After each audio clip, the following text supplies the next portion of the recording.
بسم اللہ الرحمن الرحیم۔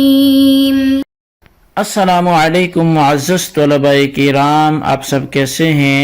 آج ہم معطا امام محمد کے سبق نمبر 346 کو پڑھیں گے۔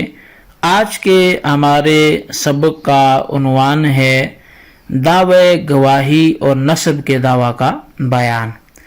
آج کے ہمارے سبق کا جو آغاز ہے وہ باب الدعوی و شہادات و ادعاء النسب سے شروع ہوتا ہے۔ آج کے ہمارے سبق میں جو ہم حدیث پاک پڑھنے لگے ہیں وہ ہے اخبرنا مالک اخبرنا الزہری عن عروۃ بن الزبیر عن عائشہ رضی اللہ عنہا انہا قالت كان عتبة بن أبي وقاص عهد إلى أخيه سعيد بن أبي وقاص أن ابن وليدة زمعة مني فأقبضه إليك، قالت فلما كان عام الفتح أخذه سعد وقال ابن أخي قد كان عهد إلي أخي فيه، فقام إليه عبد بن زمعة فقال أخي وابن وليدة أبي ولد على فراشه فتساوقا إلى رسول الله صلى الله عليه وسلم، فقال سعد يا رسول الله ابن أخي قد كان عهد إلي فيه أخي عتبة، وقال عبد بن زمعة أخي ابن وليدة أبي ولد على فراشه، فقال رسول الله صلى الله عليه وسلم هو لك يا عبد بن زمعة، ثم قال الولد للفراش وللعاهر الحجر، ثم قال لسودة بنت زمعة احتجبي منه لما رأى هي من شبهه بعتبة فما رآها حتى لقي الله عز وجل۔ امام محمد رحمۃ اللہ علیہ آپ فرماتے ہیں کہ ہمیں امام مالک نے حضرت زہری سے اور انہوں نے عروہ بن زبیر سے یہ خبر دی ہے کہ سیدہ عائشہ صدیقہ رضی اللہ تعالی عنہ نے بیان فرمایا کہ عتبہ بن ابو وقاص نے اپنے بھائی سعد بن ابو وقاص کو وصیت کی کہ زمعہ کی لونڈی کا بیٹا مجھ سے ہے، یعنی میرے نطفے سے ہے، اسے اپنے پاس رکھو۔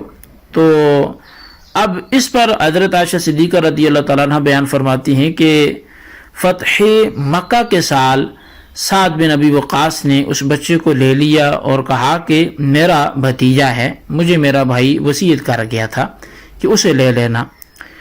اس پر عبد بن زمعہ وہ اٹھے اور کہنے لگے کہ یہ بچہ میرا بھائی ہے اور میرے والد کی لونڈی کا بچہ ہے، اس کے بچھونے پر پیدا ہوا ہے، یعنی میرے والد کے۔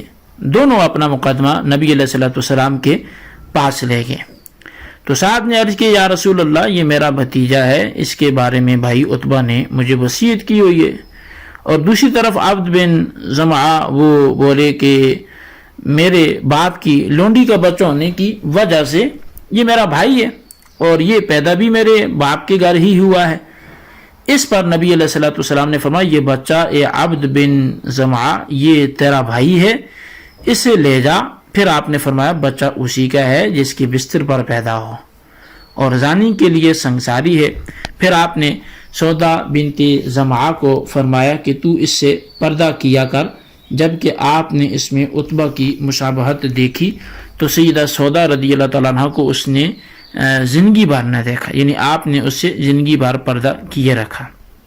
قال محمد وبهذا نأخذ الولد للفراش وللعاهر الحجر وهو قول ابی حنیفہ والعامة من فقهائنا رحمهم اللہ تعالی۔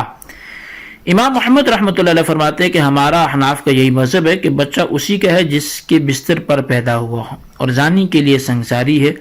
یہی امام اعظم امام ابو حنیفہ اور ہمارے عام فقہائے کرام کا قول ہے۔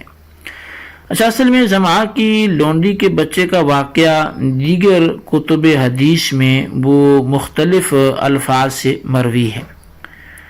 بخاری شریف میں بھی یہ واقعہ موجود ہے اور مذکورہ واقعے میں سعد بن ابی وقاص، عتبہ بن ابی وقاص اور عبد بن زمعہ 3 نام ذکر ہوئے۔ ان سب کا جو مختصر تعارف علامہ عینی رحمۃ اللہ علیہ نے جو عمدۃ القاری شرح صحیح البخاری میں لکھا ہے وہ یہ ہے کہ عتبہ بن ابو وقاص یہ وہ بدبخت شخص ہے کہ جس نے میدان احد میں نبی علیہ السلام کے دندان مبارک کو نقصان پہنچایا۔ اس کے لیے نبی اکرم صلی اللہ علیہ وسلم نے اپنے رب کے ہاں یوں دعا کی کہ اے اللہ سال گزرنے سے پہلے ہی اسے کافرانہ موت دے۔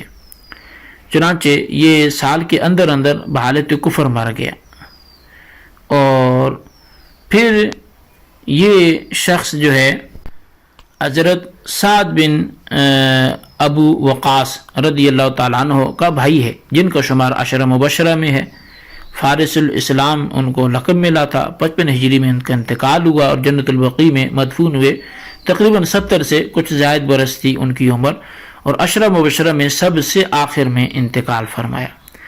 عبد بن زمعہ کے جس نے بچے کے متعلق اپنا بھائی ہونے کا دعویٰ کیا، یہ ام المؤمنین سیدہ ودہ بنت زمعہ کا بھائی ہے۔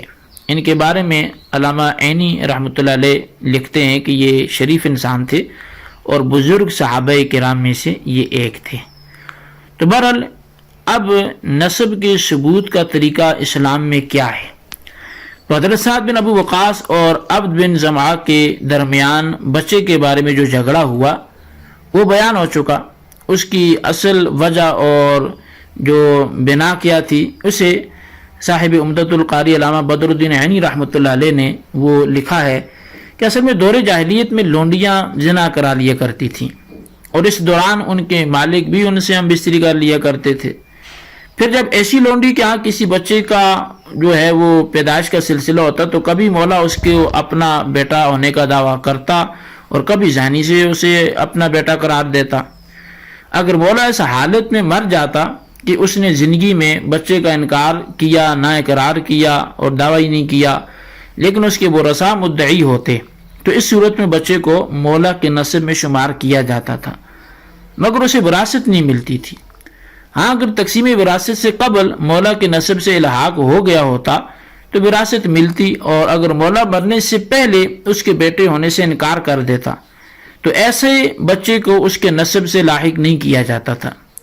اب اس واقعے میں بظاہر حدیث پاک میں ایسے الفاظ نہیں ملتے کہ زمعہ نے اس کے بیٹے ہونے کا دعویٰ کیا ہو، لیکن صاحب انکار بھی نہیں ملتا۔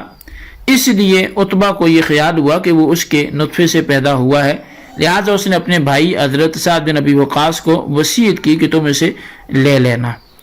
تو بہرحال نبی کریم صلی اللہ علیہ وسلم نے عبد بن زمعہ کے حق میں فیصلہ فرمایا، اور اس کی وجہ یہ بیان فرمائی کہ بچہ اسی کا ہوتا ہے جس کی بستر پر پیدا ہو۔ لیکن کیا آپ نے حقیقتاً اس بچے کو عبد بن زمعہ کا بچہ قرار دیا؟ اس کی تحقیق یہ ہے کہ آپ صلی اللہ علیہ وسلم کے نزدیک اس کا نسب در حقیقت عتبہ سے متصل تھا۔ یہی وجہ ہے کہ نبی علیہ السلام نے حضرت سودا رضی اللہ تعالیٰ عنہ کو اس سے پردہ کرنے کا حکم دیا۔ اگر واقعتاً اور حقیقتاً اس بچے کو آپ صلی اللہ علیہ وسلم عبد ابن زمعہ کا حقیقی بیٹا قرار دیتے تو پھر یہ بچہ اور حضرت سودا رضی اللہ تعالیٰ عنہ دونوں حقیقی بہن اور بھائی ہوتے، اور بہن بھائی کا تو پردہ ہوتا ہی نہیں ہے، تو ان کے پردہ ہونے کا کیا مطلب؟ تو بہرحال اگرچہ امام بخاری رحمۃ اللہ علیہ نے اس موقع پر نبی علیہ السلام کے جو ہے وہ اس حوالے سے بھی بات کی ہے کہ اے عبد بن زمعہ وہ تیرا بھائی ہے اس لیے کہ وہ تیرے باپ زمعہ کے بستر پر پیدا ہوا ہے۔ اور مسند امام احمد بن حنبل میں سند صحیحہ کے ساتھ ایک حدیث مذکور ہے جو امام بخاری رحمۃ اللہ علیہ کی روایت سے بالکل مختلف ہے، اور اس میں یہ ہے کہ نبی علیہ السلام نے حضرت سودا رضی اللہ تعالیٰ عنہ سے فرمایا کہ میراث یعنی زمعہ کی جو میراث ہے تو اسے ہی لے گی، رہا معاملہ تمہارا تو تم اس سے پردہ کیا کرو کیونکہ یہ تمہارا بھائی نہیں ہے۔ اب صحیح بخاری اور مسند امام احمد بن حنبل کی روایات میں بہت بڑا اختلاف پایا جاتا ہے۔ بخاری شریف والی روایت کے مطابق جب یہ بچہ عبد ابن زمعہ کا ہوا تو سیدہ سودا رضی اللہ تعالیٰ عنہ چونکہ زمعہ کی بیٹی ہیں اس لیے یہ دونوں بہن بھائی ہوئے۔ عبد ابن زمعہ ام المؤمنین حضرت سیدہ سودا رضی اللہ تعالیٰ عنہ کے حقیقی بھائی ہیں۔ جب انہیں بروایت بخاری نبی علیہ السلام فرمانے کہ یہ تیرا بھائی ہے تو حقیقی بھائی کا بھائی حقیقی بھائی ہی ہوتا ہے، لیکن مسند امام احمد بن حنبل کی روایت کے مطابق نبی علیہ السلام نے سیدہ سودا رضی اللہ تعالیٰ عنہ کو فرمایا کہ کہ تو اس سے پردہ کیا کر کیونکہ یہ تیرا بھائی نہیں ہے۔ تو اب بخاری کی روایت حضرت سودا کا بھائی اور روایت مسند امام احمد بن حنبل یہ سیدہ سودا کا غیر محرم ہونا ثابت کر رہی ہے۔ یہ دونوں باتیں ایک ہی شخص میں کس طرح سے جمع ہو سکتی ہیں، تو اس حوالے سے کیا جواب ہو سکتا ہے؟ تو اس بارے میں تحقیق اور تطبیق یوں ہے کہ یہاں جو جس لڑکے کے بارے میں ذکر ہوا ہے وہ دو واضح اسباب یا دو جہتیں اس بارے میں ہیں۔ ایک جہت یہ ہے کہ یہ حقیقت میں کس کے نطفے سے پیدا ہوا، اور دوسری جہت یہ ہے کہ کس کے بستر پر پیدا ہوا۔ تو نبی علیہ الصلوۃ والسلام کی دونوں جہات جو ہے وہ پیش نظر تھیں، اور آپ علم یقینی سے جانتے تھے کہ یہ بچہ کس کے نطفے سے پیدا ہوا ہے۔